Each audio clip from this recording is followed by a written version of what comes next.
20 জুলাই ঢাকার সাভার বাসস্ট্যান্ডে গুলিতে নিহত হয় ক্ষুদ্র ব্যবসায়ী কুরমান শেখ। কুরমান শেখ ছিল শারীরিক প্রতিবন্ধী। সে প্রতিবন্ধী ভাতাও পেত। কালুখালীর রতনদিয়া রেল লাইনের পাশে জরাজীর্ণ টিনের ঘর ছাড়া তার কোনো সম্পদ নাই। 1.5 দশক ধরে ঢাকার সাভার বাসস্ট্যান্ডে একটা ছোট্ট ঘরে দৈনিক ভাড়া ভিত্তিতে মুরগির ব্যবসা করতেন। সাভার মাছবাজারের পেছনে ভাড়া বাসায় স্ত্রী শিল্পী খাতুন, ছেলে রমজান শেখ এবং মেয়ে মিতু আক্তারকে নিয়ে বাস করতেন তিনি। দরিদ্র ছিলেন, কিন্তু সুখের সংসার ছিল।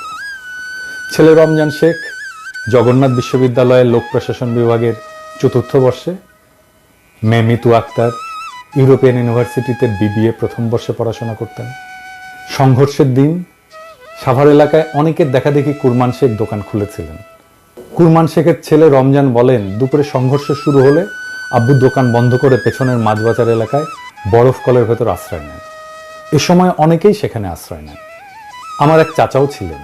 পুলিশ হঠাৎ বাজারে ঢুকে বরফ কলের কাছে এসে গুলি করতে শুরু করে। নিহত কুরমান শেখের স্ত্রী শিল্পী খাতুন বলেন, সে প্রতিবন্ধী ভাতাও পেত, সোজা হয়ে দাঁড়াতে পারত না, ঠিকমতো হাঁটতেও পারত না। ছেলেকে BCS ক্যাডার এবং মেয়েকে ব্যাংকার বানাবে বলে অনেক কষ্ট করত। সে কোনো দল করত না। আমার স্বামী হাত জোর করে পুলিশের কাছে বলেছিল, স্যার আমি অসুস্থ, ব্যবসা করে খাই, আমাদের গুলি কইরেন না। এরপর গুলি করে হত্যা করে পুলিশ কুরমান শেখকে নির্বিকারভাবে। হাসিনার পুলিশ এভাবেই হয়ে উঠেছিল ট্রিগার হ্যাপি, ইনডেমনিটি পাওয়া উর্দি পড়া খুনি, যাদের খুন, দুর্নীতি, নির্যাতন, নিপীড়ন করলে কোনো শাস্তি পাওয়ার কোনো ভয় ছিল না।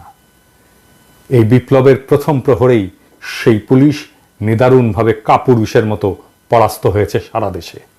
এদের পান্ডারা হয়েছে পলাতক। কিন্তু এই ইতিহাস আমরা লিখে যাব, বলে যাব যুগ যুগ ধরে, যেন মানুষ এই অমানুষগুলোকে চিনে রাখে, যেন মানুষ এই হাসিনার দুঃশাসনকে চিনে রাখে, যেন মানুষ হাসিনার এই রক্ত পিপাসাকে মনে রাখে।